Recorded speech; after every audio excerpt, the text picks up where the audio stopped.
Yeah, that was Watching the Night Sky, the first track on the new album. Yeah, absolutely great. I had this idea for many years. And I tried it many times and it didn't quite work here or there. But as we were working on this album, then because we were all living together at my house, and I think it was Jay said, "Oh, have a go at this. Have you got any for this?" Yeah. And something just clicked right into place. Yeah. And this one just came together really well. And it's something I wanted to do for a while. It's about being away from home, but home being a person. Home being your partner, not a physical place. And reminding yourself that sometimes, even though you can't be together, if you look up at the sky, then at least you are sharing the same air on the same planet. And there's a small comfort in that.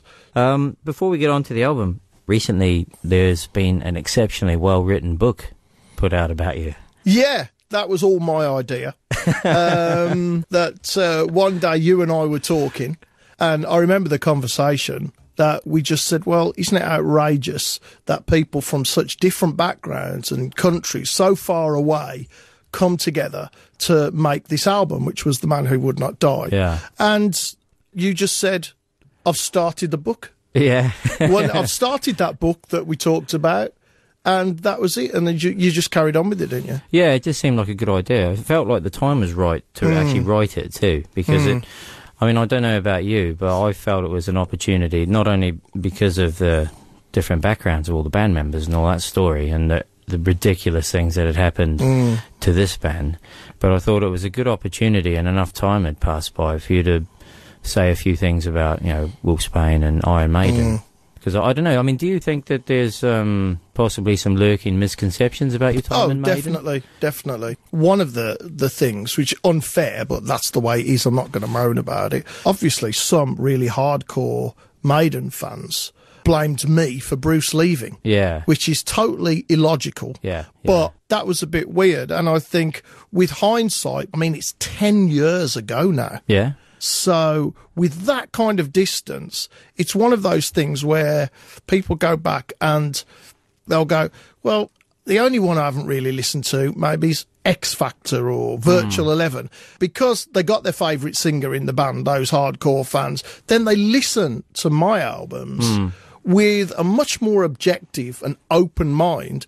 And then they start getting in touch and start coming to our shows. And what we've noticed is that over the last year, through all of 2009, we've had more Maiden fans come to our shows than we ever have before. So I think something is happening where people are open now, and perhaps I've been around that long since leaving Maiden, that people actually start to be interested in what I'm doing, and they don't have that little prejudice that they did have, which is just an emotional reaction. Yeah, it's not a dirty laundry book or anything like that, but it's a nice opportunity just to sort of talk about it from a detached point of view and a bit of time and all that sort of stuff. And I think one thing that was good is that a lot of people who I'm really close to know the story of what happened with the Blaze Band and what happened after Maiden and why my albums just didn't do well or were stillborn, effectively. And we've cleared that up in the book. One of the things I actually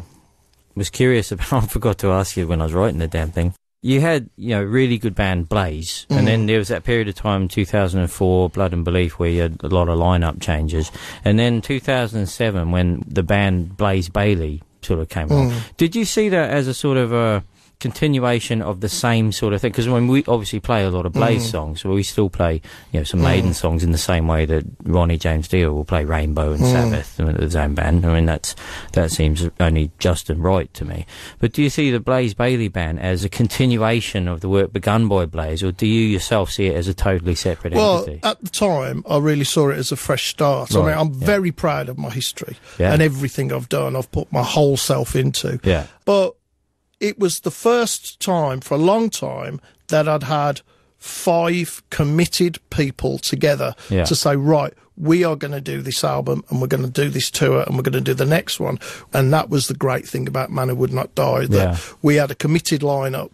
That was what was really good about it. We had 5 people who were saying, right, this is what we're doing. We're committed to this. Yeah. And you can see more confidence You know, one thing Iron Maiden did for me gave me a lot of confidence that I didn't have before, because I worked with people who had been very successful and are very successful, and my ideas were good enough and accepted.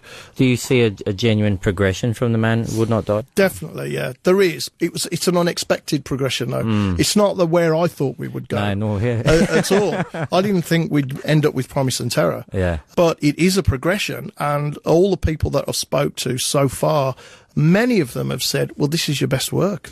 Yeah. And this is the most epic thing that you've ever done. And did they mention the drums?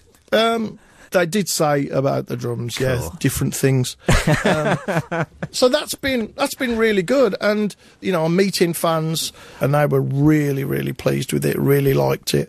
Because those are the people that really count to me. The people that actually spent a tenner getting the CD, that's the opinion that counts, because they're the people that supported me through the years and believed in me.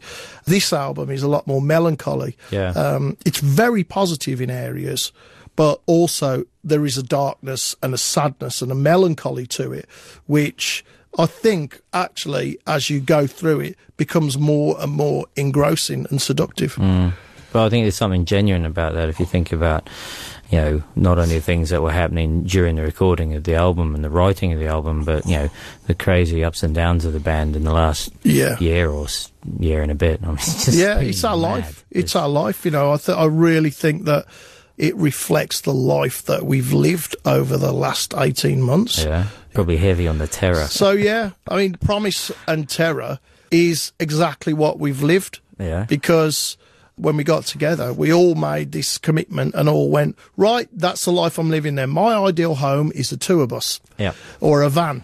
And for me, that's real. You know, I'm a singer. I love to sing, and I'm in a metal band, and I love to play live, and that's why I started it. Yeah. And for me, having these ideas and doing these albums is a chance to go out and connect with people and say, this is my life in music. Promise and Terror is about finding that strength to follow a dream that may seem impossible, it may seem unlikely, whether it's being with a different woman, whether it's being in a different band, whether it's following a different job, whether you want to give up your job in a bank and become a tattooist, whether you want to give up your job as a tattooist and become a deep-sea diver. Things that you do that you can be proud of. That's the promise. The terror, of course, is leaving every shred of security behind, because you can't have that promise without leaving everything behind. And it's been a great deal of hardship, but that's the terror of it. We should have called it No Pain, No Gain. Yeah, there's a lot of titles. We could have just called it We Suffer, just watch us. We suffer. Yeah. Watch us bleed. We suffer for our art. We suffer for our metal.